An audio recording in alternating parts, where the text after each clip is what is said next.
Hi guys, this is my control panel made by me.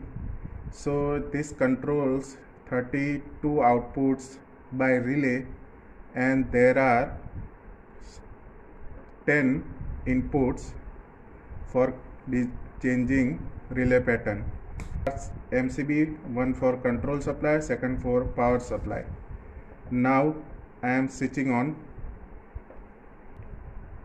So this is my control supply. I am switching on. You can see the outboard puts lamps are toggling. That means my controller is working.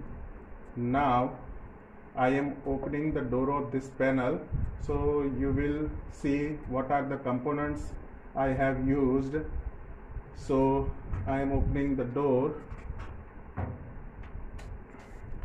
So these are the SMPS.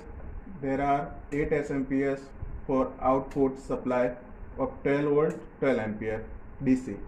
This is my control card. This is all made by me, and also program has done by me. This SMPS are for control supply, and this is 24 voltage SMPS for used relay output, and this is 12 volt output for these lamps. These are the push buttons. These are the terminals where we can connect the external outputs. So I have used STM32 ARM microcontroller, and the motherboard is designed by me. This is 4-layer motherboard, opto isolated. So let's see the working. Suppose this is my default output pattern. Suppose I want to change this pattern. I press this. Now you can see the toggling speed is much higher than before. This is my second pattern. Now I want to generate third pattern.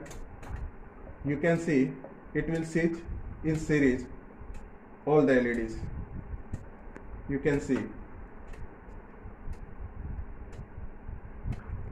Now other pattern, here you can see